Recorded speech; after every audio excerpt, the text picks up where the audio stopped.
Para unë shfrytëzoj rastin të falenderoj këtu të gjithë vëzhguesit, komisionerët dhe numëruesit të cilët po vazhdojnë me një proces të lodhshëm, të gjithë këta qytetarë të ndershëm dhe të palodhur për të mbrojtur çdo votë të atyre qytetarëve të cilët kanë shpresuar për një ndryshim.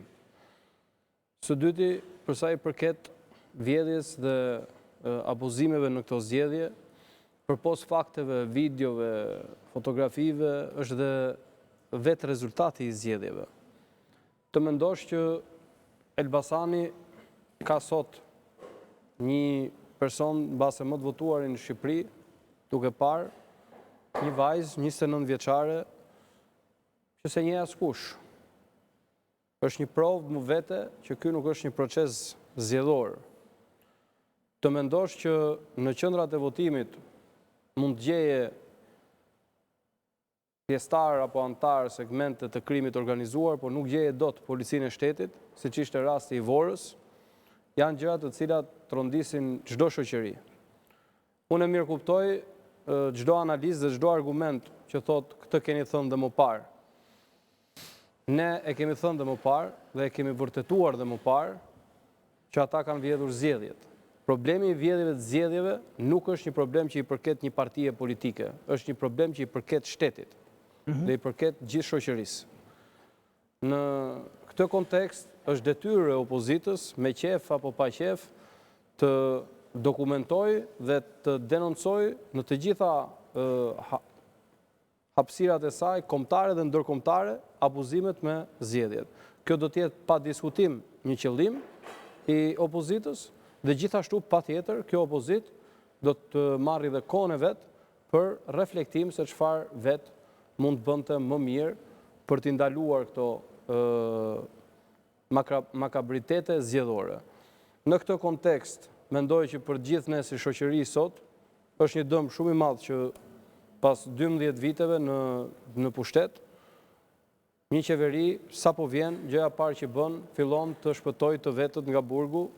Pra, lajmi i dytë pas fitores së Edi Ramës ishte që Olta Xhaçka dhe investitori strategjik burri vet shpëtoi. Nga apeli i thotë nuk do hetoheni më. Sot duhet shikojmë kush përfitoi nga kjo. Se sa herë bëhet një krim, është një shprehje thotë kur bëhet një krim, shiko kush përfitoi për të parë se kush ka qenë pas atij krimi. Fishekzjarët e para u hodhën nga xhabaftët e Vorës. Thjesht fakti që kjo organizat feston kaq shumë për fitoren e Edi Ramës, të tregon se kjo qeveri për kë punon dhe për kë ka punuar dhe për kë do punoj. Fakti që në gjithë Tiranën sot nuk ka buzëqeshje dhe nuk ka ndonjë fest në kryeqytet për këtë fitore të cilin këta e quajnë të jashtëzakonshme, tregon që shqiptarët janë ata të cilët realisht humbën. Dhe për ta mbyllur, duhet thënë që pjesë e skemës të Edi Ramës nuk kanë qenë vetëm organizimi i grupeve kriminale, por ka qenë dhe shpikja e partive të reja opozitare, të cilat kanë kryer me sukses misionin për shkatrimin e votës kundër qeverisë. Prandaj i falenderoj sot në fjalën e tij, ai ata i ka falenderuar me gjithë shpirt sepse Edi Rama ka humbur 40.000 vota, po ka fituar 10 mandate. Kjo ndodh thjesht dhe vetëm nga skema që ai ka ngritur për partitë e reja të cilat, unë kam një pyetje për gjithë ata që e kanë votuar. Me 50 mandate në parlament nuk bën dot gjë, as ligj se kalon dot, as ndihmë nuk jep dot, por me një mandat çfarë bën? Përveç se pazarit që mund të kesh ti si tek deputet atje. As radhë për të folë s'ke, as në komision nuk je, as ligj nuk kalon dot, as amandament nuk bën dot, përveç se merr një rrogë. Ti për çfarë doja atë mandat? Dhe cili është ai njeri i cili shpenzon qindra mijëra euro, siç kanë deklaruar vetë, për një mandat? Cili është ai biznesmen që kalkulon që qindra mijëra euro deri milion euro vlen për një mandat? Dhe çfarë do ja japësh ti atyre që të kanë votuar ty sot? Sepse zoti Shehaj, se aty i referohen. Jo, si referohen vetë aty, referohen gjithmonë atyre. Të gjithë kanë bërë transparentën ata. Ai thotë është një projekt afatgjat. Dhe me shembull Meloni në Itali që kur hyri me 1.pak% dhe pastaj u bë forcë qeverisë. Fakti mbetet Po e citoj për korrektesë me që Dakor, s'është po fakti mbetet që kjo skem sot e paralajmëruar edhe në këtë studio nga mua, i vetmi shpresa e fundit e Edi Ramës ishin skema e partive të vogla të cilat për shoqërinë në parlament do t'japin 0. Dhe po heq më njanë, le të mendojmë dhe le të besojmë që duan t'japin gjithçka. Nuk e japin dot se si jep dot gjë me një mandat. Ndryshimi vjen vetëm nëse ti rrëzon qeverinë. Çfarë bën? Këtë skem kriminale mbajtën një qeveri kriminale. Unë ftoj të më thonë vetë, unë do t'ja jap mandatin tim, nëse ata me atë mandat mund vinë dhe të më thonë mund që mund të ulin taksat, që mund të rrisin rrogat me atë mandat, apo që mund të bëjnë statusin e minatorit me atë tek mandat atje. E vetmja gjë që bën është i dhanë Edi Ramës me 40.000 vota më pak, 10 mandate më shumë. Jo, s'ka më pak. 40.000 urdhro, ja se kam këtu. 40.000 vota më pak nga 2021. Ja ku ke 2021, Klevis. Ke kokën brapa. Zoti Balliu. Një sekundë që e kam unë këtu, s'ka nevojë fare unë për ato. Në 2021 768.134 vota. Sa që ke grafikun brapa? Po pra, në 2025 700.025 vota. 794 dhe 305. Po flasim për diasporën. Jo, diasporën e ke poshtë. Diaspora është 60.845. Po pra dhe ka marrë 83 mandate. Më falë, shiko, në 794 është me gjithë votën e diasporës. Pa tjetër pra, prandaj po them, këtu ka marrë 83 mandate, tani po numërohet. Këtu ke marrë 83 mandate. Në 2021 me 768.000 i ke marrë 74 mandate. Dhe e kuptoj, po e di pse se kemi 3 ditë që analizojmë, se i mungojnë votat juve. Jo, pa tjetër. Kemi marrë, më falë. Ku kanë shkuar votat? Një sekund. Se po të fillosh vota për ndryshimin, ku ka shkuar? Ka shkuar tek 250.000 vota për afërsisht 210 në parti dhe 250.000 vota kanë prodhuar 4 mandate për 4 parti. Më thoni ju çfarë do bëjë gjithë secila nga këto parti.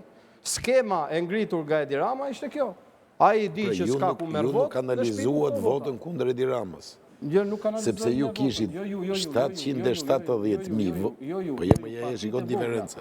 Partitë e vogla që u krijuan nga Edi Rama, 620.000 kishin në 2021, 170.000 i prodhuan ati këtë. Shikoj, Evangeli, kjo është e pamohshme. Të citova. Një sekondë, jo, prit. Kjo është e pamohshme.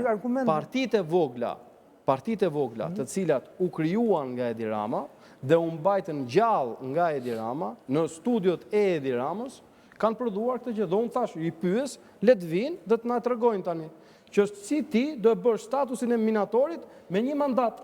Se si ti do e bësh ligjin, se si ti do ta bësh ligjin për avokatët që do të bëj ky tjetri me një mandat. Se si ti do e ulësh punësimet në administrat me një mandat. Të gjitha mashtrimet që kanë bërë me këto kanë qenë për pazar, janë fut për pazar dhe janë duke bërë pazar. Dhe përpos tyre është patjetër dhe vjedhja. Dhe thash dhe e mbyll me këtë. Në të gjitha këto nuk heq as përgjegjësit duke filluar nga mua dhe të Partisë Demokratike dhe të opozitës, dhe të gjitha do të vi momenti që do duhen analizuar dhe duhet mbajtur përgjegjësia, por nuk ka se si, kur se si ne të lëmë njanë këtë lloj zgjedhjesh ku një gocë, s'kam asgjë se njoh as do ta njoh, 29 vjeçare është më e votuara në Shqipëri pa asgjë. Çfarë i ka dhënë Elbasanit ajo zonja Zonjush? Çfarë i ka dhënë që merr ka 30.000 vota? S'ka dhënë gjë ajo, po ka dhënë Suel Çela. Kjo është realiteti në Shqipëri.